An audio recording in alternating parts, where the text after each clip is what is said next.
मैं और मेरी बीवी को अचानक दो सिस्टम्स मिले। एक था आइस सिस्टम और दूसरा हीट कैपेसिटी सिस्टम। पिछले जन्म में वो बड़ी अकड़ के साथ आइस सिस्टम चुनकर खुश हुई, जबकि मैंने हीट कैपेसिटी सिस्टम चुना। नॉर्मली इस सिस्टम का काम बस इतना था कि खाना जल्दी गर्म हो जाता था। इसके अलावा ये लगभग बेकार ही था। लेकिन किसे पता था कि सिर्फ एक हफ्ते बाद पूरी दुनिया में महाप्रलय जैसी बाढ़ आ जाएगी। तूफानी बारिश और ओलों की वजह से अनगिनत लोग मारे गए, पूरा शहर बाढ़ में बह गया और खाने का एक दाना तक ढूंढना मुश्किल हो गया। उसी वक्त मेरा हीट कैपेसिटी सिस्टम अपनी असली ताकत दिखाने लगा। ये सिर्फ पूरी बिल्डिंग का तापमान बढ़ा ही नहीं सकता था, बल्कि कपड़े सुखा सकता था, पानी को भाप बना सकता था, और इससे मरने वालों की संख्या भी काफी हद तक कम हो गई। जब हीट कैपेसिटी सिस्टम की खबर फैल गई, तब पूरे देश के बड़े बड़े अधिकारी तुरंत मुझसे संपर्क करने लगे। उन्हें उम्मीद थी कि मैं अपनी इस खास शक्ति से पूरे देश की जनता को इस भयानक आपदा से बचा सकता हूँ। बहुत जल्दी मैं पूरे देश का नेशनल हीरो बन गया। लेकिन मुझे क्या पता था कि मेरी बीवी जलन में इतनी अंधी हो जाएगी कि जैसे ही बाढ़ खत्म हुई, उसने सरकार के कुछ लोगों के साथ मिलकर मुझे ही खत्म करवा दिया। यहाँ तक कि जिस सौतेले बेटे लिन शाओयांग को मैंने अपनी जान से भी ज्यादा प्यार किया, उसने भी मुझ पर थूक दिया और चिल्लाकर बोला, तुम मेरे बाप नहीं हो, मेरे असली पापा तो अंकल झाओ हैं। जब मुझे जंगल में लाश की तरह फेंकने ही वाले थे, तभी आखिरी पल में मुझे पता चला कि पिछले 10 साल की मेरी पूरी जिंदगी सिर्फ एक मजाक थी। उन तीनों को प्यार से एक दूसरे के साथ हंसते हुए देखकर मैं दिल में नफरत और अधूरेपन से भरा हुआ मर गया, और फिर मेरा रीबर्थ हो गया। मैं सीधे उस समय पर लौट आया जब महाबाढ़ आने में अभी एक हफ्ता बाकी था। इस समय मैं और यन श्योबिंग सोफे पर बैठे हुए दो सिस्टम्स में से एक चुन रहे थे, लेकिन इस जन्म में उसने मुझसे पहले ही हीट कैपेसिटी सिस्टम छीनकर चुन लिया। उसी पल मुझे सब समझ आ गया। लगता है वो भी आज के दिन तक रीबर्थ होकर वापस आ चुकी है। मैंने उसे हीट कैपेसिटी सिस्टम चुनते देखा और मेरे होंठों पर ठंडी मुस्कान आ गई। दुनिया की बाढ़ वाली तबाही में हीट कैपेसिटी सिस्टम बाहर से तो बहुत चमकदार लगता था, लेकिन असलियत में हर बार उसे चलाने के लिए अपनी ही जान की कीमत चुकानी पड़ती थी। हर बार उसे इस्तेमाल करने पर ऐसा महसूस होता था जैसे शरीर के सारे अंदरूनी अंग आग में जल रहे हैं। हीरो बनना इतना आसान नहीं होता। मैं मन ही मन ठंडा सा हंसा और बिना एक पल गंवाए आइस सिस्टम चुन लिया। यह सिस्टम सिर्फ मुझे ठंड से बचाता ही नहीं था, बल्कि मुझे पानी की सतह पर चलने की ताकत भी देता था, बिल्कुल किसी शांगशा कल्चरवेटर की तरह। साथ ही मैं किसी भी पानी को बर्फ में बदलकर आइस क्रिस्टल और आइस ब्लेड्स बना सकता था। मुझे इतनी आसानी से आइस सिस्टम चुनते देखकर यन श्योबिंग की आंखों में एक पल के लिए शक की झलक दिखाई दी, लेकिन अगले ही पल हीट कैपेसिटी सिस्टम मिलने की खुशी ने उसके सारे शक को दबा दिया। अगले कुछ दिनों तक घर का माहौल बेहद अजीब बना रहा। यान श्योबिंग जैसे पागलों की तरह सामान जमा करने लगी। उसने अपनी लगभग सारी बचत निकाल ली और एक के बाद एक ढेर सारे डिब्बे घर में लाकर भर दिए। लेकिन उसने सबसे ज्यादा जो चीजें खरीदी वो थी अलग अलग तरह का कोयला, लकड़ी, ढेर सारे wind proof lighter, inflatable rubber boats और खाने में सिर्फ कंप्रेस्ड बिस्कुट्स और कैनेड मीट। उसने जानबूझकर वैक्यूम बैग्स भी खरीदे ताकि सारा खाना उनमें पैक करके सुरक्षित रख सके। सामान जमाते हुए उसने लिन शाओयांग से कहा, यांग यांग, अच्छी तरह याद रखना, इस दुनिया में बहुत जल्द सब कुछ बदलने वाला है। बाद में सबसे कीमती चीज क्या होगी? हीट सोर्स, समझे? इतना कहते ही उसकी हथेली से अचानक एक छोटी सी आग की लौ निकल आई। लिन शाओयांग किसी वफादार कुत्ते की तरह उसके पास खड़ा तेजी से सिर हिलाने लगा। उधर मैं भी खाली नहीं बैठा था। मैं कई बार होलसेल मार्केट और पानी के गोदाम गया। जब यान श्योबिंग ने देखा कि मैं दर्जनों बड़े बड़े नीले पानी के ड्रम, कई पेटियां में बोटलेड वाटर, ढेर सारी वाटर प्यूरिफिकेशन टैबलेट्स और हैंड वाटर पंप्स खरीद कर ला रहा हूँ, तो वो समझ गई कि मैं क्या करने वाला हूँ। लेकिन दिल की गहराई में वो कभी नहीं चाहती थी कि मैं ज्यादा ताकतवर बनूं। इसलिए उसने ताना मारते हुए कहा, लीमो, इतना सारा पानी खरीद कर क्या करोगे? दिमाग में पानी भर गया है क्या? कुछ दिनों बाद तो दुनिया में तूफानी बारिश आने वाली है। क्या तुम्हें लगता है कि पीने का पानी खत्म हो जाएगा? मैंने शांत होकर जवाब दिया, पानी आखिर पीने के लिए ही होता है, और तुम्हारा हीट कैपेसिटी सिस्टम इसे उबाल देगा। तब हम साफ और बिना बदबू वाला पानी पी सकेंगे। वो कुछ देर सोचती रही। उसे मेरी बात सही लगी, इसलिए आखिरकार उसने मुझे नजरअंदाज कर दी। पास खड़ा लिन शाओयांग भी उसकी हाँ में हाँ मिलाते हुए बोला, हाँ बिल्कुल, बेवकूफ पापा। मम्मी ने कहा है कि बाद में सबसे कीमती वही चीज होगी जिसे जलाया जा सके। मैंने उस छोटे लड़के से बहस करना भी जरूरी नहीं समझा। जब समय आएगा तब मुझे यकीन था कि माँ बेटा दोनों रो रो कर मेरे सामने गिड़गिड़ाएंगे। मैंने चुपचाप पानी के सारे ड्रम स्टडी रूम और बालकनी में जमा कर दी। जब भी घर में कोई नहीं होता,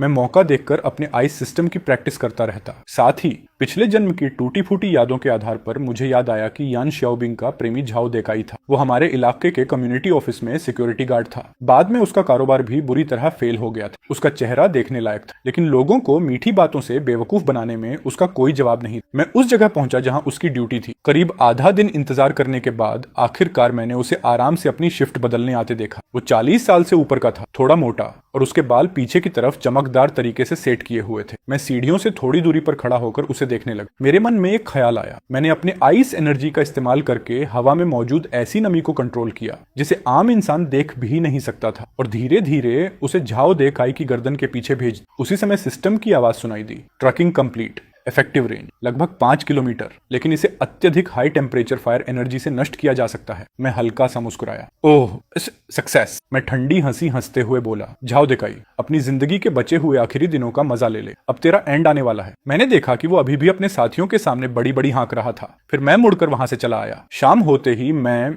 यानी श्याओबिंग और वो छोटा लड़का तीनों सोफे पर बैठकर इमरजेंसी न्यूज देखने लगे। समाचार में बताया जा रहा था कि कई इलाकों में बारिश की मात्रा पूरी तरह कंट्रोल से बाहर हो चुकी है। 100 साल में एक बार आने वाली महाबाढ़ अब आने ही वाली थी। लोगों से कहा गया कि तुरंत अपनी सुरक्षा की तैयारी कर लें। खिड़की के बाहर हवा की आवाज धीरे धीरे और तेज होती जा रही थी, जैसे भूत रो रहे हों और भेड़िए चिल्ला रहे हों। यान श्याओबिंग के सामने कोयले और लकड़ियों का बड़ा ढेर लगा था। साफ दिख रहा था कि वो बहुत ज्यादा टेंशन में थी। लिन शाओयांग उससे कसकर चिपका हुआ था और मैं अकेला एक सिंगल सोफे पर बैठा था। हाथ में गर्म पानी का कप था जिससे लगातार भाप उठ रही थी। ठीक आधी रात को बाहर अचानक धड़ाम की जोरदार आवाज आई। हवा की रफ्तार एकदम से कई गुना बढ़ गई। पलक झपकते ही अनगिनत बारिश की बूंदें और ओले खिड़की के शीशों पर ताबड़तोड़ बरसने लगे। आवाज इतनी भयानक थी कि समझ ही नहीं आ रहा था कि बाहर सिर्फ बारिश हो रही है या ओलों की बरसात। छत का लटकता हुआ लैंप बुरी तरह हिलने लगा। उसकी लाइट लगातार टिमटिमा रही थी। आखिरकार एक जोरदार आवाज के साथ वो नीचे गिरकर चकनाचूर हो गया और पूरा घर अंधेरे में डूब गया। लिन शाओयांग तुरंत डर के मारे जोर से चीख पड़ा। यान शाओबिंग ने फौरन अपने हीट कैपेसिटी सिस्टम से कोयलों को गर्म करना शुरू कर दी। मैं मन ही मन हंस पड़ा। डर गए क्या? अभी तो मैं तुम लोगों को और भी डराऊंगा। मैंने चुपचाप अपना आइस सिस्टम एक्टिव किया और खिड़की व दीवारों पर जमी नमी को बर्फ में बदल दिया। एक ही पल में खिड़कियों और दीवारों से ठंडी बर्फीली हवा निकलने लगी। उसके सामने वो बेचारे कोयले इतने कमजोर लग रहे थे जैसे किसी भी पल बुझ जाएंगे। चाहे यान शाओबिंग लगातार गर्मी छोड़ रही थी, फिर भी कोयले बस जैसे तैसे सुलग रहे थे। ये क्या हो रहा है? उसके माथे की नसें धीरे धीरे उभरने लगी। सिर्फ इतनी सी आग जलाए रखना भी उसके लिए बहुत बड़ी कीमत बन चुका था। ये बात मुझसे बेहतर कौन जानता था। पिछले जन्म में अपोकलिप्स के शुरुआती दिनों में मैंने भी यही सब झेला था। बस फर्क इतना था कि तब यान शाओबिंग ने आइस सिस्टम से मेरे खिलाफ चाल नहीं चली थी, इसलिए मेरी हालत इसकी तरह इतनी खराब नहीं हुई थी। मैं धीरे धीरे उठकर खड़ा हो गया। हड्डियों तक चीर देने वाली ठंडी हवा मेरे शरीर से टकराई, लेकिन मेरे लिए वो ठंड किसी हल्की फुहार जैसी थी। मुझे बिल्कुल भी तकलीफ नहीं हुई। उल्टा मेरे शरीर के अंदर मौजूद आइस एनर्जी और भी ज्यादा सक्रिय हो गई। ऐसा लग रहा था जैसे मेरे शरीर की हर एक कोशिका इस बाढ़ वाले अपोकलिप्स की नमी भरी हवा को खुलकर महसूस कर रही हो। मैंने आराम से गहरी सांस ली। हवा पूरी तरह नमी से भरी हुई थी। यान शाओबिंग मेरी तरफ देखने लगी। उसकी आंखों में हैरानी साफ दिखाई दे रही थी। उसे पता था कि मुझे बिल्कुल भी ठंड नहीं लग रही। ठीक वैसे ही जैसे पिछले जन्म में जब उसके पास आइस सिस्टम था, तब यही माहौल उसके लिए सबसे आरामदायक होता था। मैंने उसकी तरफ देखा। वो बड़ी मुश्किल से उस बुझते हुए कोयले के ढेर को जिंदा रखे हुए थी। उसका चेहरा बिल्कुल सफेद पड़ चुका था। पूरा शरीर लगातार कांप रहा था। मैं मन ही मन उसका मजाक उड़ाते हुए बोला, बस इतनी सी ताकत लेकर खुद को दुनिया का मसीहा समझ रही थी? तेरे हाथों मरना पिछले जन्म में मेरे लिए सच में बहुत बड़ा अन्याय था। मैंने खिड़की के बाहर नजर डाली। आइस सिस्टम की ताकत से बनी मोटी बर्फ अब लगभग पारदर्शी हो चुकी थी। बाहर की दुनिया पूरी तरह नरक बन चुकी थी। मुट्ठी जितने बड़े ओले तोप के गोलों की तरह जमीन पर गिर रहे थे। दूर दूर तक गाड़ियों की भयानक टक्कर की आवाजें गूंज रही थी। हर तरफ लोगों की दर्द भरी चीखें सुनाई दे रही थी। सड़कों पर बाढ़ का पानी तेजी से बढ़ने लगा था। पहली मंजिल पर रहने वाले बहुत से लोग अपनी जान बचाने के लिए ऊपर की मंजिलों की तरफ भाग रहे थे। अपोकलिप्स आखिरकार आ ही गया। मैंने उस जानी पहचानी हवा में गहरी सांस ली। फिर मन ही मन सोचा, मेरी प्यारी बीवी, मेरा आज्ञाकारी बेटा और वो हरामी झाव देकाई, अगर इस बार तुम तीनों को बर्बाद नहीं किया तो मेरा नाम भी ली नहीं। मैंने दिखावे के लिए माँ बेटे दोनों पर एक कंबल डाल दिया। आखिर पिछले जन्म में भी मैं हमेशा उनका बहुत ख्याल रखता था। फिर मैं किचन में गया और आधी बाल्टी कोयला उठाकर ले आया। यान शाओबिंग की आंखें ऐसे चमक उठी जैसे उसे सोना मिल गया हो। उसने तुरंत मुझे कहा कि कोयले उसके सामने जमा कर दूं। फिर वो पूरी ताकत से उन्हें जलाने लगी। उसी समय मैंने चुपचाप आसपास की सारी नमी इकट्ठा करके सीधे कोयले के ढेर पर पहुंचा दी। यान शाओबिंग पूरे 1 मिनट से ज्यादा तक जान लगाकर कोशिश करती रही, लेकिन कोयला जल ही नहीं पाया। उसके माथे से पसीना बहने लगा। वो घबराकर बड़बड़ाई, ये कैसे हो सकता है? क्या इसलिए कि मुझे अभी अभी सिस्टम मिला है, इसलिए मेरी एनर्जी अभी बहुत कमजोर है? पास बैठा लिन शाओयांग उससे चिपक कर लगातार शिकायत करने लगा, मम्मी हुआ कि नहीं? आग थोड़ी और तेज कर दो ना, चुप रहेगा या नहीं, दिखाई नहीं दे रहा मैं कोशिश कर रही हूँ। यानी श्याओबिंग गुस्से में उस पर चिल्लाई और फिर पूरी जान लगाकर अपना सिस्टम चलाने लगी। लेकिन वो कोयले चाहे वो जितनी भी कोशिश कर ले बस हल्की हल्की चिंगारी छोड़ते रहे। मैं बगल में खड़ा मन ही मन सोच रहा था, हीट कैपेसिटी सिस्टम की असली कीमत इंसान की अपनी लाइफ फोर्स होती है। जिसका शरीर जितना मजबूत होगा उसकी हीट भी उतनी ही ज्यादा होगी। इसलिए इस जन्म की यान श्याओबिंग पहले से ही मुझसे बहुत पीछे थी। ये उसकी सबसे बड़ी कमजोरी थी। जब मैंने देखा कि उसका चेहरा धीरे धीरे बिल्कुल पीला पड़ चुका है तब मुझे लगा अब काफी हो गए। मैंने चुपचाप कोयले के ऊपर जमा सारी नमी वापस हटा ली। इस वक्त यान श्याओबिंग अपनी ताकत की आखिरी सीमा पर पहुंच चुकी थी। जैसे ही मैंने नमी हटाई उसने अपनी बची हुई सारी ताकत लगाकर बड़ी मुश्किल से कोयलों में आग जलाई। फिर वो धम्म से जमीन पर बैठ गई और जोर जोर से सांस लेने लगी। वो खाली निगाहों से जलते हुए कोयलों को देखती रही। ये नजारा उस सपने से बिल्कुल उल्टा था जिसमें वो सिर्फ हाथ हिलाकर हजारों लाखों लोगों को बचाने वाली महान उद्धारक बनने का सपना देख रही थी। उसी समय लिन शाओयांग बोला, मम्मी मुझे भूख लगी है। लिन शाओयांग अब जाकर थोड़ा संभला। उसकी नजर टी टेबल पर रखे फलों और ब्रेड पर पड़ी जो पता नहीं कब से पूरी तरह बर्फ बन चुके थे। यान श्याओबिंग ने जमे हुए खाने को देखा। उसकी आंखों में लगातार हिचकिचाहट थी, लेकिन आखिर में उसने सबसे छोटा ब्रेड का टुकड़ा उठाया और हीट कैपेसिटी सिस्टम से उसे डिफ्रोस्ट कर दिया। उसने वो ब्रेड लिन शाओयांग को दे दी। उस लड़के ने एक और खाया और तुरंत मुंह बनाकर बोला, मम्मी इसका टेस्ट बड़ा अजीब है। खाने को मिल रहा है यही बहुत है। जरा बाहर की हालत देखी है, अभी भी नखरे कर रहा है। यान श्याओबिंग आखिर खुद को रोक नहीं पाई और जोर जोर से उसे डांटने लगी। लिन शाओयांग डर के मारे चुप हो गया। उसने एक शब्द भी नहीं कहा, लेकिन उसकी आंखों में भरी नाराजगी साफ दिखाई दे रही थी। मैं लिविंग रूम के कोने में रखी कुर्सी पर पैर चढ़ाकर बैठा था। मन ही मन बड़ा मजा आ रहा था। मुझे इस लड़के की तरफ देखने तक का मन नहीं हुआ। मैंने मिनरल वाटर की एक बोतल उठाई और आराम से एक घूंट पिया। वाकई कितना सुकून था। यान श्याओबिंग ने मेरी तरफ देखा। वो कुछ बोल नहीं पाई। उसके मन में तो अब ये तक शक होने लगा था कि शायद आइस सिस्टम चलाना कहीं ज्यादा आसान है। इसी अजीब माहौल में महाबाढ़ का पहला दिन गुजर गया। यान श्याओबिंग लगभग पूरी रात एक पल के लिए भी सोने की हिम्मत नहीं कर पाई। जैसे ही आग धीमी पड़ती उसे तुरंत नया कोयला डालना पड़ता। उधर लिन शाओयांग को इतनी नींद आ रही थी कि वो वहीं एक तरफ गिरकर सो गया। सोते सोते भी उसका पूरा शरीर ठंड से कांप रहा था। लेकिन मैं अलग था। मेरे लिए ये बाढ़ वाला अपोकलिप्स ऐसा था जैसे मैं अपने ही घर वापस लौट आया हूँ। मैं तो आराम से खर्राटे मारकर सोता रहा। अगली सुबह माँ बेटे दोनों की हालत और भी ज्यादा खराब हो चुकी थी। कोयला पूरी तरह खत्म हो गया था। यान श्याओबिंग अब सिर्फ अपनी शक्ति से थोड़ी सी गर्मी बनाए रखने की कोशिश कर रही थी, वो भी इतनी कम कि देखकर तरस आ जाए। मम्मी मुझे भूख लगी है, इतनी भूख लगी है कि नींद भी नहीं आ रही। मम्मी मुझे गर्म खाना खाना, ये बिस्कुट बिल्कुल भी अच्छा नहीं। उसके हर एक सवाल जैसे यान श्याओबिंग के सब्र की आखिरी हद पर चोट कर रहे थे। आखिर वो फट पड़ी, क्या तू अपना खुद का ध्यान नहीं रख सकता? दिखाई नहीं दे रहा मैं कितनी थक चुकी हूँ। यान श्याओबिंग की आंखों के नीचे काले घेरे पड़ चुके थे। वो पांडा जैसी आंखों से उसे घूरते हुए गरज उठी, तो अब क्या करें? सब तुम्हारी गलती है। अगर हम किसी बड़े घर में रहते जहाँ हीटर होता तो क्या हमें इतनी तकलीफ झेलनी पड़ती? लग रहा था कि लिन शाओयांग भी अब टूटने की कगार पर पहुंच चुका था। यान श्याओबिंग गुस्से से पूरा कांपने लगी। उसने हाथ उठाकर उसे थप्पड़ मारने की कोशिश की, लेकिन फिर थककर हाथ नीचे गिरा दी। अभी की हालत उसकी कल्पना से बिल्कुल उलट थी। जिस एपोक्लिप्स की उसने उम्मीद की थी, असलियत उससे बिल्कुल अलग निकली। उसी समय बाहर से अचानक दरवाजा जोर जोर से पीटने की आवाज आने लगी। कोई है, दरवाजा खोलिए, थोड़ा सा खाना दे दीजिए, भूख से मरने वाला हूँ। आवाज सुनकर मैंने तुरंत पहचान लिया। ये हमारे पड़ोसी ओल्ड वांग की आवाज थी। वो एक टैक्सी ड्राइवर था और आम दिनों में काफी अच्छा इंसान माना जाता था। यान श्याओबिंग ने सीधे ऐसे दिखाया जैसे उसने कुछ सुना ही नहीं। उसकी सोच बिल्कुल साफ थी। जब खुद की जान बचाना मुश्किल हो रहा है तो वो दूसरों की मदद क्यों करेगी? बहुत जल्दी बाहर से ओल्ड वांग की आवाज धीरे धीरे कमजोर पड़ गई और फिर पूरी तरह गायब हो गई। उधर लिन शाओयांग ने अपनी माँ का ये डरपोक रूप देखा तो तिरस्कार से होंठ सिकोड़ लिए। मैं पूरी ठंडेपन के साथ ये घटिया नाटक देखता रहा। यान श्याओबिंग, ओह यान श्याओबिंग, इस हालत में भी खुद को हीरो बनाना चाहती है। तीसरे दिन की दोपहर आखिर यान श्याओबिंग ने एक फैसला कर ली। उसे बाहर निकलकर और ईंधन ढूंढना होगा या फिर अपने प्रेमी के पास जाना होगा। उसने रेनकोट पहन लिया, इन्फ्लेटेबल रबर बोट भी तैयार कर ली। फिर दृढ़ आवाज में बोली, मैं बाहर जा रही हूँ। यांग यांग, अच्छे से घर में रहना, कहीं इधर उधर मत भागना। लिमो, इसका ध्यान रखना। मैंने तुरंत चिंता भरे चेहरे के साथ कहा, बीवी बाहर बहुत खतरनाक है। यान श्याओबिंग ने पता नहीं मुझे समझाने के लिए कहा या खुद का हौसला बढ़ाने के लिए। अगर घर में बैठे रहे तो वैसे भी मर जाएंगे। मेरे पास सिस्टम है, मैं कर लूंगी। अचानक उसके पूरे शरीर का तापमान बढ़ गया। गर्म हवा ने उसके शरीर को चारों तरफ से घेर लिया। उसने गहरी सांस ली और दरवाजा खोल दिया। दरवाजा खुलते ही घर के अंदर की हवा से 10 गुना ज्यादा ताकतवर तूफानी हवा सीधे अंदर घुस आई। ऐसा लगा जैसे किसी ने भारी हथौड़ा उसके शरीर पर दे मारा हो। यान श्याओबिंग लड़खड़ा गई, लेकिन उसने दांत भींचे और बाहर की तरफ दौड़ पड़ी। फिर जल्दी से दरवाजा जोर से बंद कर दिया। जैसे ही दरवाजा बंद हुआ, मेरे चेहरे से सारी चिंता और भावनाएं गायब हो गईं। मैं धीरे धीरे खिड़की के पास गया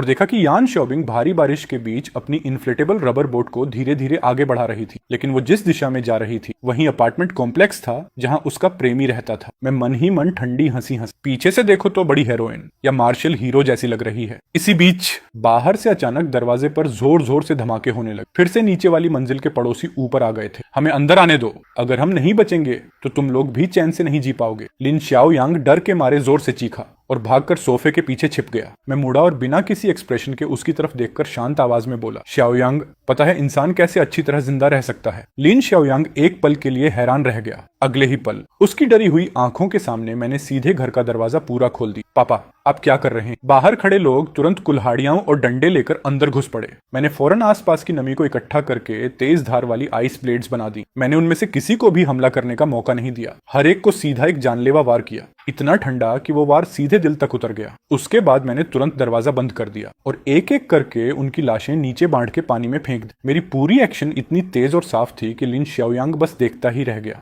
अब मेरी तरफ उसकी नजर पूरी तरह बदल चुकी थी। उसमें डर भी था, हैरानी भी, और ताकतवर इंसान के लिए एक स्वाभाविक लालसा भी। पापा, आप तो बहुत पावरफुल हो। उसके मुंह से ये चापलूसी भरी बात निकलते ही मैं उसके पास गया और उसके सिर पर हाथ फेरा। उसे देखते हुए मेरे दिल में जरा सी भी भावना नहीं उठी। मैंने ठंडी आवाज में कहा, तेरी माँ तेरे अंकल के पास गई है। लिन शाओयांग का पूरा शरीर एकदम अकड़ गया। उसने नजरें चुराते हुए कहा, नहीं, ऐसा नहीं हो सकता। मम्मी जरूर खाना ढूंढने गई होंगी या किसी से मदद मांगने गई होंगी। मैं ठंडी हंसी हंसा। मदद? उस निकम्मे से जो खुद अपना पेट भी नहीं पाल सकता, उसे भी कोई मदद कहता है? लिन शाओयांग तुरंत चुप हो गया। मैंने भी उसकी तरफ ध्यान देना बंद कर दिया। मैं आराम से कुर्सी पर टिककर बैठ गया और मन ही मन हिसाब लगाने। यान श्योबिंग का झाओ देकाई के पास जाना असल में सिर्फ इसलिए था कि वो उसकी मदद करे या फिर दोनों एक दूसरे का सहारा बनकर साथ रहें। लेकिन झाओ देकाई के स्वभाव को मैं अच्छी तरह जानता था। वो किसी के लिए अपना सब कुछ कभी नहीं लगाएगा। मैंने अपना हाथ फैलाया। हवा में मौजूद नमी तुरंत मेरी हथेली के ऊपर इकट्ठा होने लगी। कुछ ही सेकंड में करीब 20 सेंटीमीटर लंबी, बिल्कुल पारदर्शी और चमकदार आइस स्पाइक मेरी हथेली में बन गई। लिन शाओयांग उसे देखकर दंग रह गया। अगले ही पल मेरी तरफ उसकी नजर पूरी तरह सम्मान, डर और श्रद्धा में बदल चुकी थी। मैंने शांत आवाज में पूछा, इस दुनिया में कौन जिंदा रह सकता है? पहला, तेरे पास इतनी ताकत हो कि कोई तुझे छूने की हिम्मत न करे। दूसरा, तेरे अंदर ऐसी वैल्यू हो कि लोगों को तेरी जरूरत पड़े। तेरी माँ ने जो रास्ता चुना है ऊपर से देखने में बड़ा शानदार लगता है, लेकिन असल में वो अपने ही शरीर की कीमत चुका रही, और ये कीमत उसे बहुत लंबे समय तक चुकानी पड़ेगी। समझ आया? लिन शाओयांग का मुंह खुला का खुला रह गया। उसके मुंह से एक शब्द भी नहीं निकला। मुझे भी उम्मीद नहीं थी कि ये लड़का भी तुरंत समझ जाएगा। बस बीज बो देना ही काफी था। मैंने आंखें बंद कर ली और अपनी ज्यादातर चेतना आइस सिस्टम के अंदर डुबो दी। चौथे दिन की सुबह बाढ़ का पानी फिर पहले से और ऊपर चढ़ चुका था। दूर तक नजर डालने पर तीसरी मंजिल तक सब कुछ पूरी तरह पानी में डूब चुका था। हम 16वीं मंजिल पर रहते थे, इसलिए फिलहाल सुरक्षित थे। लिन शाओयांग सोफे पर बैठा था। उसका चेहरा बिल्कुल सफेद पड़ चुका था। घर में बचा हुआ खाना अब बहुत कम रह गया था। यान श्योबिंग जाते वक्त उसका एक हिस्सा अपने साथ ले गई थी। अब जो बिस्कुट्स,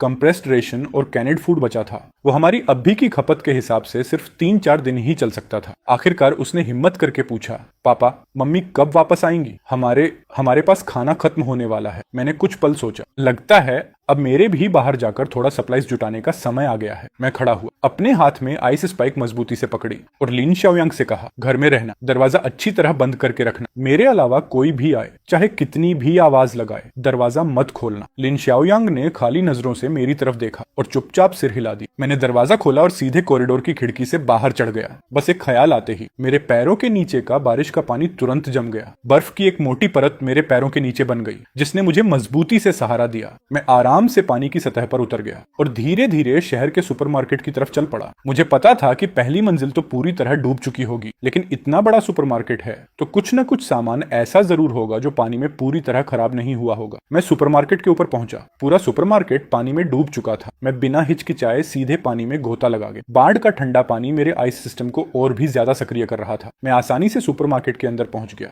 वहां मुझे वाटरप्रूफ टार्प और रस्सियां मिल गई। मैंने ऐसे सारे सामान जिन्हें पानी से नुकसान नहीं होता अच्छी तरह पैक करके रस्सी से बांध दी और फिलहाल उन्हें इसी पानी में डूबे सुपरमार्केट के अंदर छिपा कर रख दिया। पिछले जन्म में मरने से पहले उन दोनों की बातों से मुझे पता चल गया था कि झाओ देकाई पास वाली रेसिडेंशियल कॉलोनी में रहता है। पहले यान श्योबिंग लिन शाओयांग को भी कई बार वहां ले जा चुकी थी। मैं ठंडी हंसी हंसा। आज रात तुम दोनों को मैं खुद कब्र तक छोड़कर आऊंगा। झाओ देकाई के घर की सारी खिड़कियां अच्छी तरह बंद थी। सिर्फ सांस लेने के लिए एक छोटा सा वेंट खुला छोड़ा गया था। मैं बर्फ की सतह पर खड़ा होकर हवा में ठहरा रहा और घर के अंदर से आती आग की रोशनी और लोगों की आवाज सुनने लगा। अंदर से झाओ देकाई की आवाज आई, शाओबिंग थोड़ा और हीट बढ़ा दो, इस मनहूस मौसम में अगर थोड़ी भी गर्मी नहीं होगी तो हम बच नहीं पाएंगे। यान शाओबिंग गुस्से से बोली, तुम्हें पता भी है इतनी सी गर्मी बनाए रखने में मुझे कितनी मेहनत लग रही, खाना कहाँ है? तुम तो कह रहे थे कि उनके घर में खाना पड़ा है। झाओ देकाई जल्दी से बोला, ढूंढ रहा हूं ना, इतनी जल्दी क्या है? तुम्हारी इस पावर के साथ आगे चलकर हम दोनों आराम से खाएंगे पिएंगे और ऐश करेंगे। उसकी खुशामदी आवाज लगातार गूंज रही थी। मैं बिल्कुल एक धैर्यवान शिकारी की तरह बर्फ पर खड़ा हवा में चुपचाप इंतजार करता रहा। उधर यान शाओबिंग की गालियां लगातार बढ़ती जा रही। वो बार बार झाओ देकाई को निकम्मा और बेकार आदमी कहकर कोस रही। शुरुआत में झाओ देकाई ने 2-4 जवाब दिए, लेकिन धीरे धीरे वो भी चुप हो गया। अचानक घर के अंदर किसी भारी चीज के गिरने की आवाज आई, साथ ही यान शाओबिंग की चीख सुनाई दी। उसके बाद झाओ देकाई दर्द से कराहने लगा। वो दर्द में चिल्लाते हुए बोला, साली पागल हो गई है क्या? मुझे क्यों मार रही है? दूर हट, दर्द से जान निकल रही है। यान शाओबिंग झर भरी आवाज में बोली, सब तुम्हारी निकम्मी औकात की वजह से हुआ है। इतना भी नहीं कर पाए कि थोड़ा सा खाना ढूंढ लाओ। मैंने होठों पर ठंडी मुस्कान लाई। अच्छा, अब आपस में ही लड़ाई शुरू हो गई। यही सही मौका था। मैंने जोरदार लात मारकर खिड़की तोड़ दी और एक झटके में अंदर घुस गया। कमरे का पूरा नजारा मेरी आंखों के सामने था। बीच में बुझने की कगार पर रखा आग का एक छोटा सा चूल्हा था। यान शाओबिंग और झाओ देकाई दोनों उसी के पास सिकुड़कर बैठे थे। दोनों के चेहरे बिल्कुल सफेद पड़ चुके थे। अचानक हुए धमाके से दोनों बुरी तरह डर गए और घबराकर मेरी तरफ देखने लगे। लीमो, झाओ देकाई के मुंह से यकीन न होने वाली चीख निकल गई। उसने भी मुझे पहचान लिया। एक पल के लिए उसकी आंखों में घबराहट साफ दिखी, लेकिन अगले ही पल उसने खुद को संभाल लिया। ली भाई, बहुत अच्छा हुआ तुम आ गए। हम अभी तुम्हारी ही बात कर रहे थे। शाओबिंग की पावर में थोड़ी प्रॉब्लम आ गई है, जल्दी आओ, हमारी मदद करो। मैं ठंडी हंसी हंसा। मदद? ठीक है, अभी करता हूं मदद। इतना कहते ही मैंने हाथ उठाया। एक आइस डैगर सीधा उड़कर झाओ देकाई की जांघ में धंस गया। उसकी दर्द भरी चीख पूरे कमरे में गूंज उठी। साथ ही यान शाओबिंग भी डर के मारे चीख पड़ी। झाओ देकाई तुरंत जमीन पर गिर पड़ा। वो दर्द से तड़पते हुए चिल्लाया, तू क्या करना चाहता है? मैंने उसकी तरफ देखकर ठंडी आवाज में कहा, झाओ देकाई अब भी नाटक करेगा? फिर मैंने अपनी नजर यान शाओबिंग पर डाली। मैं तो तुझसे पूछना चाहता हूँ, यान शाओबिंग, तू यहाँ क्या कर रही है? मैं धीरे धीरे उनकी तरफ बढ़ने लगा। झाओ देकाई अपना घायल पैर घसीटते हुए पीछे हटने लगा। यान शाओबिंग डरकर चिल्लाई, लीमो, तुम पागल हो गए हो? मैं ठंडी हंसी हंस। हर कदम के साथ मेरे पैरों के नीचे का पानी अपने आप बर्फ बनता जा रहा था। पागल? जब तुम दोनों पिछले जन्म में जान बचाकर भाग रहे थे, उसके मुकाबले तो ये कुछ भी नहीं है। ये सुनते ही यान शाओबिंग का चेहरा एकदम सफेद पड़ गया। उसके होंठ कांपने लगे। वो हकलाते हुए बोली, तुम भी मेरी तरह रिबर्थ होकर लौटे हो। लीमो, तुमने मुझे धोखा दिया। मैं वहीं रुक गया। ऊपर से उन दोनों की दयनीय हालत को देखते हुए बोला, मैंने सिर्फ तुझे धोखा ही नहीं दिया, मैं तुझे घायल भी कर सकता हूँ, यकीन है? यान शाओबिंग एकदम सन्न रह गई। उसी समय उसने डर कर अपनी हथेली की तरफ देखा। इस जन्म में वही उस हीट कैपेसिटी सिस्टम की होस्ट थी। अचानक झाओ देकाई पूरी ताकत से उठ खड़ा हुआ। पता नहीं उसने कहां से एक फ्रूट नाइफ निकाल ली। उसका चेहरा पूरी तरह खूंखार हो चुका था। वो मेरी तरफ झपटते हुए गरजा, मर जा। मेरे मन में बस एक ख्याल आया। झाओ देकाई के हाथ में पकड़ा चाकू तुरंत मोटी बर्फ की परत से ढक गया। उल्टे उगे हुए आइस स्पाइक्स उसकी हथेली को आर पार चीर गए। आह! झाओ देकाई की दर्द भरी चीख फिर पूरे कमरे में गूंज उठी। मैं ठंडी आवाज में बोला, इतनी भी क्या जल्दी है? गेम तो अभी बस शुरू हुआ है। चलो मेरे साथ घर चलो, तुम्हारा बेटा अभी भी तुम दोनों का इंतजार कर रहा है। इतना कहकर मैंने हल्का सा हाथ उठाया। हवा तुरंत जम गई और 2 आइस चेन्स बन गई। वो दोनों जंजीरें बिल्कुल सही निशाने पर जाकर यान शाओबिंग और झाओ देकाई की गर्दन में कसकर लिपट गई। मैं उन दोनों कैदियों को आइस चेन से घसीटते हुए बर्फ पर चलता हुआ बाढ़ और ओलों के बीच आराम से आगे बढ़ता रहा। यान शाओबिंग और झाओ देकाई पूरी ताकत से छूटने की कोशिश करते रहे, लेकिन आखिर में उन्हें बस मेरे पीछे घिसटते हुए चलना पड़ा। 16वीं मंजिल पर पहुंचकर मैंने दरवाजा खटखटाया। अंदर से लिन शाओयांग की सतर्क आवाज आई, पापा आप हैं? दरवाजा खोलो। दरवाजा थोड़ा सा खुला, बस एक छोटी सी दरार बनी। जैसे ही लिन शाओयांग ने मेरे पीछे खड़े उन दोनों को देखा, उसकी आंखें फटी की फटी रह गईं। Mummy, uncle Zhao. मैंने एक ही हाथ से उन दोनों को अंदर घसीट लिया और आराम से दरवाजा अंदर से लॉक कर दिया। यान शाओबिंग ने जैसे ही अपने बेटे को देखा, उसकी आंखों से आंसू बहने लगे। शाओयांग, जल्दी माँ की ये जंजीर खोल दे। लेकिन उसकी बात बीच में ही रुक गई, क्योंकि लिन शाओयांग बिल्कुल नहीं हिला। वो वहीं पत्थर की तरह खड़ा रहा। उसकी आंखों में बहुत ही उलझे हुए भाव थे। मैंने धीरे धीरे अपना पूरा भीगा हुआ कोट उतार दिया। हवा में मौजूद सारी नमी अपने आप अलग हो गई। पलक झपकते ही मेरे कपड़े पूरी तरह सूख गए। ये नजारा देखकर तीनों की सांसें जैसे रुक गईं। मैं आराम से कुर्सी पर बैठ गया और बोला, क्या हुआ? अभी तो पूरा परिवार बड़ी खुशी से साथ रहने वाला था ना? झाओ देकाई अपने घायल पैर को घसीटते हुए धीरे धीरे दरवाजे की तरफ रेंगने लगा। मैंने बिना पीछे देखे ही कहा, भागने का सपना मत देख। बस उंगली से हल्का सा इशारा किया। दरवाजे के सामने का पूरा फर्श तुरंत चिकनी बर्फ में बदल गया। झाओ देकाई का पैर फिसला और वो जोर से धड़ाम करके जमीन पर गिर पड़ा। यान शाओबिंग आखिर फट पड़ी। लीमो, आखिर तुम चाहते क्या हो? अब दुनिया खत्म हो चुकी है। हमें पुराने झगड़े भूलकर एकजुट होकर रहना चाहिए। मैंने उसकी बात बीच में ही काट दी। मेरी आवाज बर्फ जितनी ठंडी थी। एकजुट? पिछले जन्म में मैं भी यही चाहता था, लेकिन आखिर में क्या हुआ? तुम और ये निकम्मा दोनों मिल गए, और ये लड़का, इसने भी मेरे ऊपर झूठे इल्जाम लगाए। कहा कि मैं इस निकम्मे के एक उंगली के बराबर भी नहीं हूँ। लिन शाओयांग का चेहरा एकदम सफेद पड़ गया। वो धीरे से बोला, मुझे समझ नहीं आ रहा आप लोग किस बारे में बात कर रहे हैं, लेकिन इतना जरूर लगता है कि वो कोई अच्छी बात नहीं। इतना कहकर उसने सिर झुका लिया। उसमें मेरी तरफ देखने की भी हिम्मत नहीं बची। यान शाओबिंग घबराकर बोली, ऐसा नहीं है, उसके साथ ऐसा मत करो। उसकी बात पूरी तरह बिखर चुकी थी। मैं उठकर खिड़की के पास चला गया। बाहर उफनती हुई बाढ़ को देखते हुए बोला, ठीक है, जब तुम लोगों ने साथ रहने का फैसला कर ही लिया है तो मैं तुम्हारी ये इच्छा पूरी कर देता हूँ, लेकिन आज से मेरी नजरों से दूर रहना। मैं मुड़ा और तीनों पर नजर डाली। यान शाओबिंग, तुम्हारा हीट कैपेसिटी सिस्टम गर्मी पैदा कर सकता है ना? बहुत बढ़िया, आज से घर में हीटिंग की जिम्मेदारी तुम्हारी। झाओ देकाई, तुम्हारी जुबान तो बहुत चलती है ना, तो सबको कहानी सुनाना और सबका मन बहलाना तुम्हारा काम होगा। और लिन शाओयांग, तू इन दोनों पर नजर रखेगा। अगर ये चोरी करें या कोई चाल चले तो तुरंत मुझे बताना। यान शाओबिंग गुस्से से चीखी, लीमो, तुम मुझे क्या समझते हो, कैदी या कोई एक्सपेरिमेंट? मैंने शांत स्वर में जवाब दिया, हाँ। फिर मैं स्टोरेज रूम में गया और 3 स्लीपिंग बैग्स निकालकर उनके सामने फेंक दी। आज रात यहीं सो, और याद रखना, भागने की कोशिश मत करना। मैंने तुम तीनों के शरीर में आइस सीट डाल दिया है। अगर इस बिल्डिंग से 500 मीटर से ज्यादा दूर गए तो मुझे तुरंत पता चल जाएगा। तीनों के चेहरे एक साथ सफेद पड़ गए। मैंने कमरे के कोने में रखी कोयले की अंगीठी की तरफ इशारा किया। यान शाओबिंग, आग जलाओ। झाओ देकाई, जाओ कुछ भी ऐसा ढूंढ कर लाओ जो जल सके। लिन शाओयांग, वो कॉम्प्रेस्ड बिस्कुट्स गर्म कर दो। तीनों में से किसी की भी विरोध करने की हिम्मत नहीं हुई।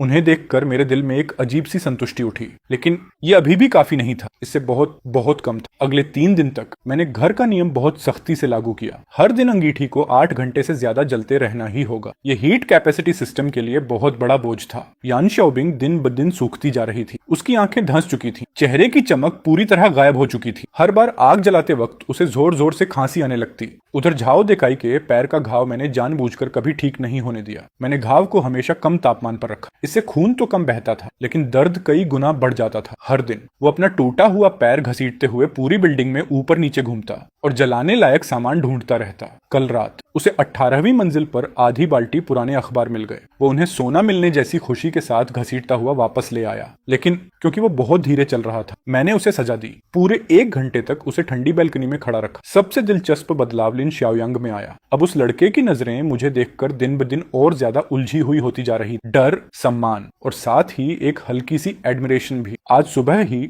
उसी के सामने मैंने झाओ देकाई को उसके हाथ समेत बर्फ में जमा दिया था। जब वो खिड़की के पास से लाइटर चुराने की कोशिश कर रहा था, मैंने उसे सीधे बर्फ का पुतला बना दिया। पापा, अंकल झाओ का हाथ, लिन शाओयांग ने धीमी आवाज में कहा। मैंने ठंडे स्वर में जवाब दिया, बस जमाया है, अपने आप पिघल जाएगा, मरेगा नहीं। लेकिन अगली बार अगर फिर चोरी की तो उसका हाथ नहीं, सीधा उसका सिर जमा दूंगा। मेरी बात सुनकर झाओ देकाई अपना पूरी तरह जमे हुआ हाथ पकड़कर कमरे के कोने में दुबक गया। उसका पूरा शरीर ठंड और डर से कांप रहा था। दोपहर के करीब मैं और जरूरी सप्लाईज लेने बाहर निकलने की तैयारी कर रहा था। तभी नीचे से अचानक बहुत शोर सुनाई दिया। मैं खिड़की के पास गया और नीचे देखा। एक कच्चे लकड़ी के राफ्ट पर 5-6 लोग खड़े थे। वो अपने बनाए हुए लोहे के कांटों से नीचे वाली मंजिलों की खिड़कियों में फंसाने की कोशिश कर रहे थे। फिर वही मौत के मुंह तक पहुंच चुके लोग। जैसा मैंने सोचा था, उन्होंने राफ्ट छोड़ दिया और बिल्डिंग की बाहर वाली पाइपों और खिड़कियों के सहारे ऊपर चढ़ना शुरू कर दी। उनकी चाल देखकर साफ पता चल रहा था कि ये सब पुराने और अनुभवी अपराधी थे। उनमें से आगे खड़ा गंजा हट्टा कट्टा आदमी, जिसके चेहरे पर बड़ा सा निशान था, बोला, बॉस, 16वीं मंजिल पर कोई रहता है। अभी मैंने वहां की खिड़की खुलते देखी थी। आज उसी घर को चुनते हैं। वो गंदी हंसी हंसा। मैंने आंखें खोल दी। मेरी आंखों में बर्फ जैसी ठंडी चमक उभर आई। मैंने हल्के से मुट्ठी बंद की। नीचे दीवार पकड़कर चढ़ रहे छाहों आदमी अचानक वहीं के वहीं जम गए। उनके आसपास का बारिश का पानी और हवा की नमी पल भर में बर्फ बन गई और उन्हें दीवार से कीलों की तरह जकड़ दी। ये क्या हो रहा है? मैं हिल क्यों नहीं पा रहा? डर से भरी चीखें सुनाई देने लगी। मैंने धीरे धीरे अपनी मुट्ठी और कस दी। अपने 5 उंगलियां बंद करते हुए धीरे से कहा, आइस क्रश। उसी पल उनके शरीर पर जमी बर्फ अचानक पूरी ताकत से सिकुड़ गई। तेज बारिश और तूफान के बीच भी उनकी हड्डियां टूटने की आवाज साफ सुनाई दे रही थी। उनकी दर्द भरी चीखें एक पल में हमेशा के लिए शांत हो गई। छाहों बर्फ में जमी हुई लाशें बिल्डिंग की दीवार के बाहर हवा में लटकती रह गईं। पूरा नजारा बेहद डरावना था। मैंने हाथ नीचे कर लिया, खिड़की बंद की और वापस मुड़ गया। कमरे के अंदर खड़े तीनों लोग मुझे फटी आंखों से देख रहे थे। यन श्याओबिंग और जाओ देकाई के चेहरे से खून का एक कतरा भी नहीं बचा था। उधर लिन श्याओयांग की आंखें चमक उठी थी। वो धीरे से बुदबुदाया, पापा आप तो कमाल हो। मैंने उसकी तरफ देखा। अचानक मेरे मन में एक ख्याल आया। मैंने पूछा, सीखना चाहता है? लिन श्याओयांग पहले तो चौंक गया, फिर तुरंत जोर जोर से सिर हिलाने लगा। हाँ, मैं सीखना चाहता हूँ। मैं उसके सामने जाकर खड़ा हो गया, फिर बोला, मेरी ताकत सिर्फ उसी को सिखाई जाएगी जो मेरे प्रति पूरी तरह लॉयल होगा। क्या तू मेरे प्रति पूरी तरह वफादार रह सकता है? लिन श्याओयांग कुछ पल के लिए चुप हो गया। उसकी नजर अनजाने में यान श्याओबिंग की तरफ चली गई। वो तुरंत चिल्लाई, श्याओयांग इसकी बात मत सुन, ये तुझे धोखा दे रहा है। मैं हंस पड़ा। मैंने जेब से एक चॉकलेट बार निकाली और उसके सामने हिलाई। अगर मेरे साथ रहेगा तो मीट खाएगा, अगर अपनी माँ के साथ रहेगा तो बस भूख से मरेगा, या फिर बाहर वालों की तरह बर्फ की मूर्ति बन जाएगा। लिन श्याओयांग का गला सूख गया। उसकी नजर कभी चॉकलेट पर जाती तो कभी अपनी माँ पर। करीब 10 सेकंड तक कमरे में सन्नाटा छाया रहा। आखिर उसने हाथ बढ़ाकर चॉकलेट बार ले ली। धीमी लेकिन पक्की आवाज में बोला, पापा मैं आपके साथ हूँ। ये सुनते ही यान श्याओयांग पर जैसे बिजली गिर गई। वो चीख पड़ी, श्याओयांग तू पागल हो गया है क्या? लिन श्याओयांग ने उसकी तरफ देखकर कहा, माँ मैं बहुत सह चुका हूँ। ये ठंड, ये भूख, सब बहुत हो गया। पापा के पास ताकत है, वो हमारी रक्षा कर सकते हैं। इतना कहकर उसने चॉकलेट का रैपर फाड़ा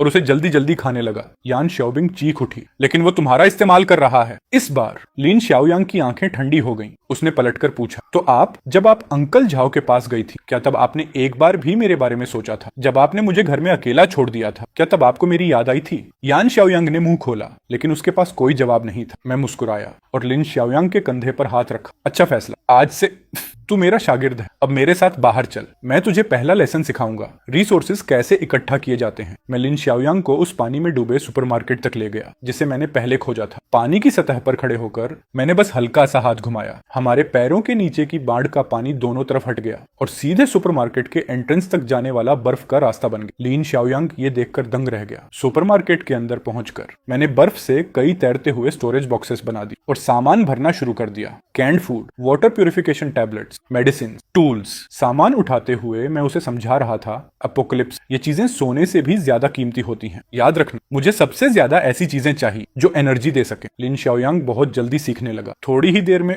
उसने बर्फ का एक पूरा स्टोरेज बॉक्स सामान से भर दिया। उधर लगता है कोई है। अचानक लिन श्याओयांग ने सुपरमार्केट के अंदर की तरफ इशारा किया। मैंने उसकी उंगली की दिशा में देखा। सच में पानी के उस रास्ते से जिसे मैंने अभी अभी खोला था 5 काली परछाइयां हमारी तरफ आ रही थी। मैंने शांत होकर कहा, चलो बेवजह लड़ाई करने की जरूरत नहीं है। लेकिन सामने वाले ऐसा बिल्कुल नहीं सोच रहे थे।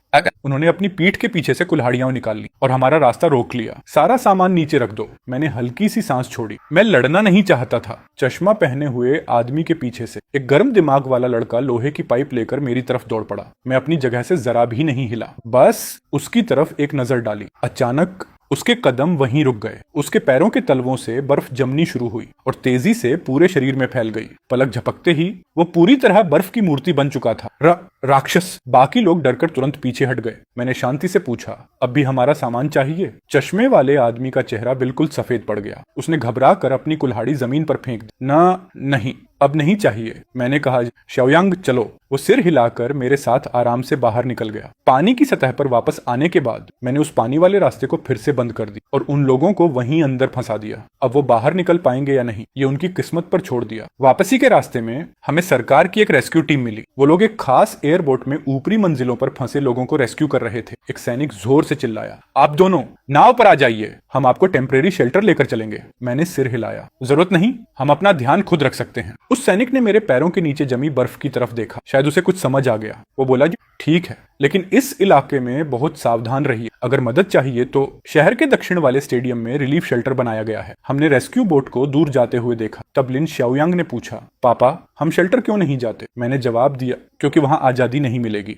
और मेरी उससे भी बड़ी प्लानिंग है। घर पहुंचने पर यान शाओबिंग और जाओ देकाई ने हमारे लाए हुए ढेर सारे सामान को देखा तो उनकी आंखें चमक उठी। इतना सारा खाना, दवाइयां भी। यान शाओबिंग बड़बड़ाई। उसने हाथ बढ़ाकर एक फूड कैन उठाने की कोशिश की। मैंने तुरंत उसका हाथ झटक दिया। मैंने तुझे छूने की इजाजत दी। यान शाओबिंग टूटे हुए स्वर में चिल्लाई, लीमो, क्या तुम्हें इतना निर्दयी होना ही है? मैं तुम्हारी पत्नी हूं। अगर मुझसे गलती हुई भी तो भी तुम मेरे साथ ऐसा कैसे कर सकते हो? मैं ठंडी हंसी हंसा। पत्नी? वो पत्नी जिसने मुझे मौत के गड्ढे में धक्का दिया, या वो पत्नी जिसने 10 साल से ज्यादा समय तक मुझे धोखा दिया? इतना सुनते ही जाओ दिखाई अचानक घुटनों के बल गिर पड़ा। वो जोर जोर से रोने लगा। भाई ली, मुझसे गलती हो गई। सच में मुझे अपनी गलती का एहसास है। मुझे तो यान शाओबिंग ने ही बहकाया था। जाओ दिखाई, हरामी! यान शाओबिंग चीखते हुए उस पर टूट पड़ी। दोनों वहीं आपस में बुरी तरह लड़ने लगे। लिन शाओयांग उन्हें रोकने के लिए आगे बढ़ा। मैंने उसके कंधे को पकड़ लिया। उन्हें लड़ने दे। दोनों जमीन पर लोट-पोट होकर एक दूसरे को नोचते रहे। यान शाओबिंग अपने नाखूनों से उसे खरोंच रही थी और जाओ दिखाई मुक्कों से जवाब दे रहा था। आखिर दोनों थककर जमीन पर गिर पड़े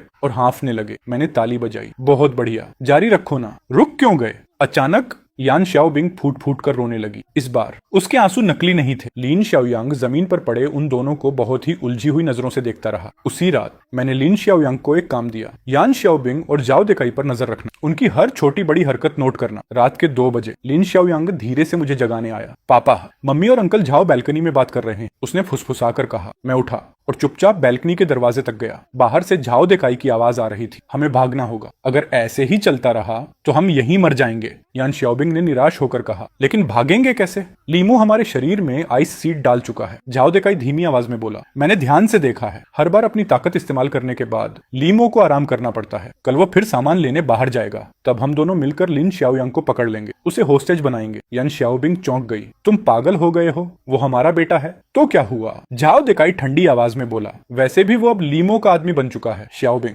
होश में आओ। अगर एक बेटा चला भी गया तो दूसरा पैदा नहीं कर सकते। सबसे जरूरी है जिंदा बचना। और अगर हम गवर्नमेंट शेल्टर पहुंच गए और लीमो की ताकत के बारे में बता दिया तो शायद बड़ा इनाम भी मिल जाए। मैंने बैल्कनी का दरवाजा खोल दिया। वाह, क्या प्लानिंग है! दोनों ऐसे जम गए जैसे किसी ने उनका गला दबा दिया हो। मैं दरवाजे से टिक कर बोला, बोलो, आगे क्यों नहीं बोल रहे? अचानक झाओ दिखाई ने हाथ झटका। पता नहीं कब उसने अपने हाथ में टूटा हुआ कांच का टुकड़ा छिपा लिया था। उसने सीधे मेरे गले पर वार किया, लेकिन जैसे ही वो कांच का टुकड़ा मेरे गले से करीब 10 सेंटीमीटर दूर पहुंचा, वो अचानक हवा में रुक गया। एक मोटी बर्फ की परत ने उसे पूरी तरह ढक लिया और अगले ही पल वो उल्टा घूमकर सीधे झाओ देकाई की कलाई में घुस गया। उसकी दर्द भरी चीख रात की खामोशी को चीरती हुई दूर तक गूंज उठी। मैंने यान शाओबिंग की तरफ देखा और आराम से धीरे धीरे कहा, मैंने सोचा था तुम्हें कुछ दिन और जिंदा रहने, लेकिन अगर तुम दोनों को मरने की इतनी ही जल्दी है तो मैं तुम्हें 2 चॉइस देता हूँ। पहला, अपने हाथों से जाओ दिखाई को मार दो और साबित करो कि तुम्हें सच में पछतावा है। दूसरा, उसके साथ ही मर जाओ। यान शाओबिंग का पूरा शरीर कांपने लगा। वो हकलाते हुए बोली, मैं नहीं कर सकती। तभी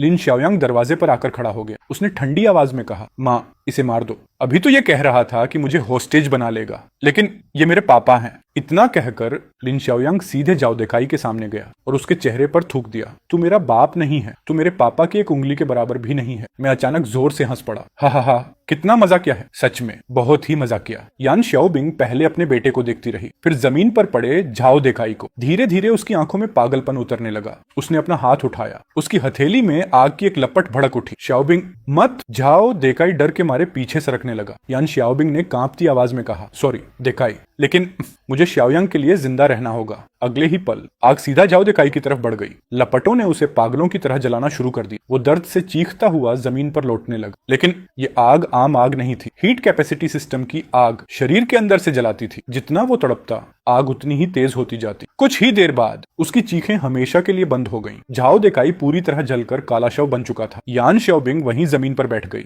वो सुन्न होकर अपने दोनों हाथों को देखती रह गई। मैंने संतोष से सिर हिलाया। बहुत अच्छा, अब इस लाश को नीचे फेंक दो। झाओ दिखाई की मौत ने यान शाओबिंग की मानसिक दीवार पूरी तरह तोड़ दी। ये उसकी जिंदगी का पहला कत्ल था। उसके बाद वो बिल्कुल चुप रहने लगी, बस मेरे हर आदेश को बिना कुछ बोले मानती, एक मशीन की तरह। उसकी आंखों में अब कोई भावना नहीं बची थी। वो बिल्कुल एक ज़ॉम्बी जैसी लगने लगी। उधर लिन शाओयांग पूरी तरह मेरी तरफ आ चुका था। अब वो बहुत आज्ञाकारी हो गया था। मेरे छोटे मोटे सारे काम करता, हर बात मानता, बिल्कुल किसी अच्छी तरह ट्रेन किए गए सैनिक की तरह। अपने असली बाप की मौत से भी उसे जरा भी फर्क नहीं पड़ा। एपोक्लिप्स के दूसरे हफ्ते में तापमान और नीचे गिर गया। तेज बारिश के साथ ओले भी लगातार गिरने लगे। सरकार के शेल्टर से रेडियो ब्रॉडकास्ट आने लगे। हर सर्वाइवर से कहा जा रहा था कि शहर के दक्षिण वाले स्टेडियम शेल्टर पहुंच जाए, वहां सेना मौजूद है, हीटिंग सिस्टम है और खाना भी। लिन शाओयांग ने पूछा, पापा क्या हम वहां चलेंगे? मैं खिड़की के पास खड़ा पानी में डूबी दुनिया को देखता रहा, फिर बोला, नहीं, मैं अपना खुद का किंगडम बनाऊंगा। मुझे इस पूरी बिल्डिंग के हर खतरे को खत्म करना है। जो सर्वाइवर्स मेरी बात मानेंगे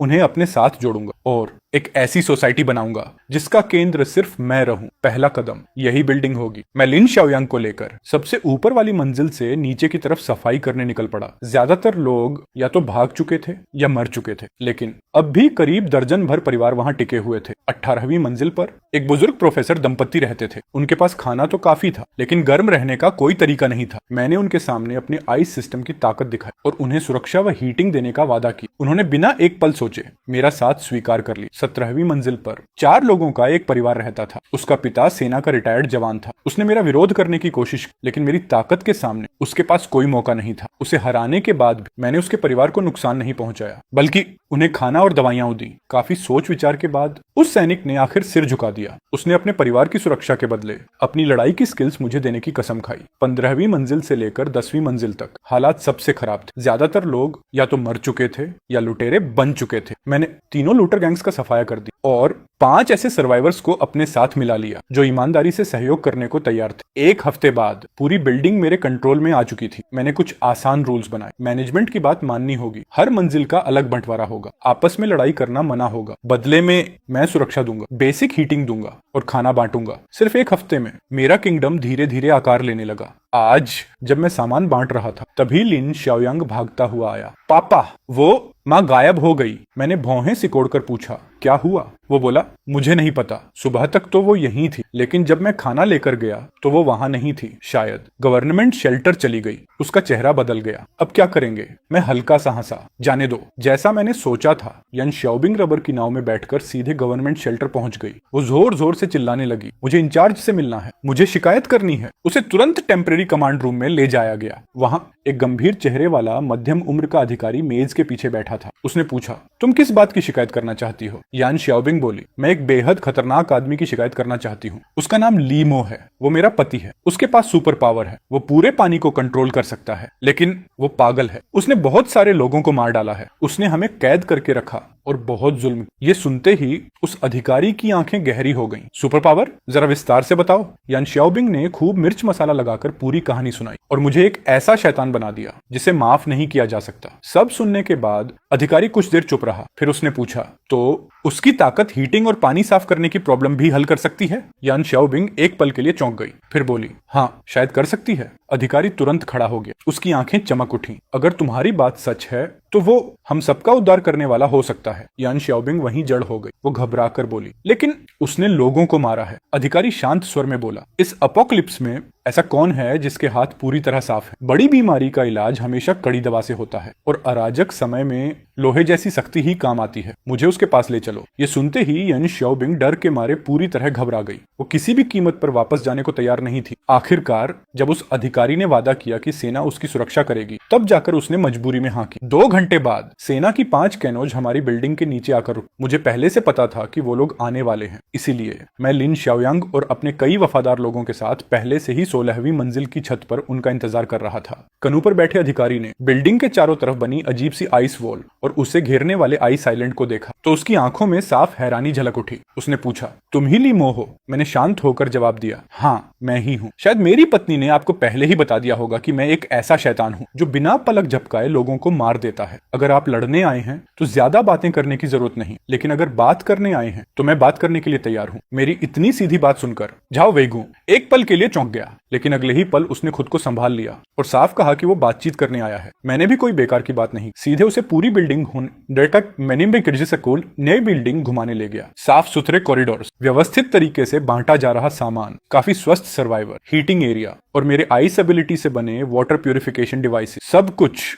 उसने अपनी आंखों से देखा। वो खुद को रोक नहीं पाया और पूछ बैठा, ये सब कुछ तुमने किया है? मैंने सिर हिलाया। मेरी ताकत की भी एक लिमिट है। अभी मैं सिर्फ एक बिल्डिंग के लोगों की देखभाल कर सकता हूँ, लेकिन अगर मुझे ज्यादा रिसोर्सेज और सपोर्ट मिले तो शायद मैं और भी ज्यादा लोगों की मदद कर सकूं। झाओ वेइगो काफी देर तक चुप रहा। फिर उसने वही सवाल पूछा जो शुरू से उसके मन में था, क्या तुम देश के बाकी लोगों के लिए भी कुछ करना चाहोगे? मैंने सिर हिलाकर मना कर दिया, सॉरी, मुझे यहीं रहने की आदत मदद हो गई है, लेकिन हम कोऑपरेशन कर सकते हैं। मैं तुम्हें पानी दे सकता हूँ, तुम्हारी डिफेंस मजबूत करने में मदद कर सकता हूँ, जरूरत पड़ी तो 2 जगहों के बीच आइस आइलैंड भी बना सकता हूँ ताकि सामान लाने ले जाने में आसानी हो। उसने पूछा, और बदले में तुम्हें क्या चाहिए? मैंने बिना झिझक जवाब दिया, मुझे सेल्फ गवर्नेंस का अधिकार चाहिए और एक्सचेंज के लिए पर्याप्त रिसोर्सेज। साथ ही मेरे परिवार के मामलों में सेना दखल न दे। जाओ वेगो ने दूर खड़ी यान श्याओबिंग की तरफ देखा। उसे 2 लोग निगरानी में खड़ा किए हुए थे। वो भागने की कोशिश कर चुकी थी, लेकिन बिल्डिंग के लोगों ने उसे पकड़ लिया था। कर्नल झाओ काफी देर तक सोचता रहा। इस अपोकलिप्स में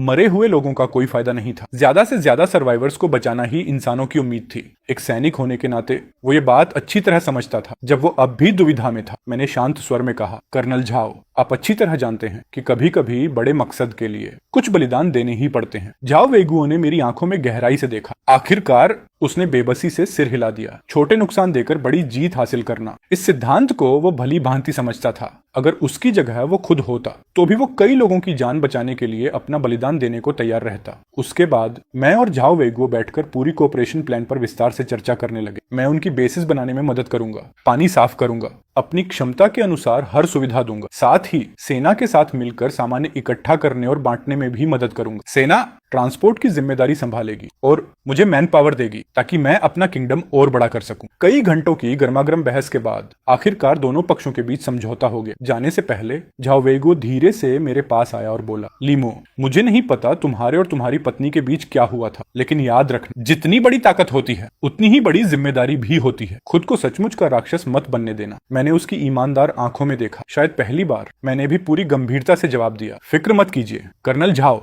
राक्षस क्या होता है ये मुझसे बेहतर कोई नहीं जानता। झाओ वेगुओ ने मुझे एक बार गहराई से देखा, फिर हाथ मिलाया और अपने लोगों को लेकर बेस वापस लौट गया। उस ऑपरेशन के बाद मेरा किंगडम बहुत तेजी से बढ़ने लगा। सेना से मिलने वाले रिसोर्सेज की वजह से मैं पहले से कहीं ज्यादा लोगों को जिंदा रख पा रहा था और मेरी ताकत ने भी गवर्नमेंट शेल्टर की बहुत सारी प्रॉब्लम सच में हल कर दी। उधर यान श्याओबिंग हमेशा आधी कैद जैसी हालत में रहती थी, लेकिन जब भी लोगों की कमी होती उसे मजदूरी करने के लिए बाहर ले जाया जाता। हर बार लिन श्याओयांग भी उसके साथ भेजा जाता। आखिर वो उसका सगा बेटा था। उसके सामने वो कुछ भी करने की हिम्मत नहीं कर सकती थी। वो देखती रही। जिस हीरो की जगह कभी उसे मिलने वाली थी वो अब पूरी तरह मेरे पास आ चुकी थी। वो देखती रही कि एक बार फिर मैं सबकी इज्जत और सम्मान का केंद्र बन गया हूँ। धीरे धीरे उसका मन पूरी तरह टेढ़ा और विकृत होता चला गया। उसी रात लिन श्याओयांग कुछ सैनिकों के साथ एक खेप सप्लाईज लेकर वापस आया। साथ ही वो यान श्याओबिंग को भी वापस लेकर आया। लिन श्याओयांग मेरे पास आया और रहस्यमयी अंदाज में बोला, पापा, मम्मी उधर जाकर हर जगह आपकी बुराई कर रही है। उसने आपसे नाराज कुछ लोगों से भी संपर्क कर लिया है। वो आपको गिराने की प्लानिंग कर रही है। मुझे बिल्कुल भी हैरानी नहीं हुई। मैंने शांत होकर पूछा, उसने क्या किया? लिन श्याओयांग बोला, मम्मी सबको बता रही है कि पापा बर्फ को कंट्रोल इसलिए कर पाते हैं क्योंकि उनके पास एक सिस्टम है। वो ये भी कह रही है कि वो सिस्टम असल में उसका होना चाहिए था और अगर कोई पापा को मार देगा तो वो सिस्टम ट्रांसफर होकर उसके पास आ जाएगा। तब वो नई आइस क्वीन बन जाएगी। ये थ्योरी सुनकर मैं हंसे बिना नहीं रह सकता। मैंने लिन श्याओयांग से कहा, अगर मुझे कोई मार देगा तो मेरा सिस्टम सीधे गायब हो जाएगा। किसी और को ट्रांसफर होने जैसी कोई बात नहीं। लेकिन लिन श्याओयांग की बात ने मुझे सोचने पर मजबूर कर दिया, क्योंकि ये बात और किसी को तो पता नहीं थी। इस एपोक्लिप्स में ऐसे बहुत से लोग होंगे जो एक दांव खेलकर अपनी किस्मत बदलना चाहेंगे। ऐसे पागल लोग जरूर होंगे जो रिस्क लेने से नहीं डरेंगे। अगर मैं सिर्फ एक पल के लिए भी लापरवाह हो गया तो कहीं छोटी सी गलती मेरी मौत की वजह न बन जाए। ये सोचते ही मैंने तय कर लिया कि इन बागियों से निपटने का इंतजाम करना पड़ेगा। 3 दिन बाद आधी रात को हमला सच में हो गया, लेकिन हमला बाहर वालों ने नहीं किया। ये मेरी ही बिल्डिंग के गद्दार थे। मेरे द्वारा बचाए गए 3 सर्वाइवर्स और यान श्याओपिंग, कुल 4 लोग। मेरे गहरी नींद में होने का फायदा उठाकर वो चुपके से मेरे कमरे में घुस आए। चाकू चमका और पूरी ताकत से कंबल के अंदर घोंप दिया। लेकिन कंबल के नीचे कोई इंसान नहीं था। वहां सिर्फ मेरी बर्फ से बनी ह्यूमन आइस स्टैच्यू रखी हुई थी। उन्हें तुरंत समझ आ गया कि वो जाल में फंस चुके हैं। चारों घबराकर भागने लगे। उसी वक्त कमरे की लाइट अचानक जल उठी। मैं दरवाजे पर हाथ बांधकर खड़ा था। मेरे पीछे लिन श्याओयांग और मेरे कुछ लॉयल लोग खड़े थे। माँ, सच में तुम ही थी?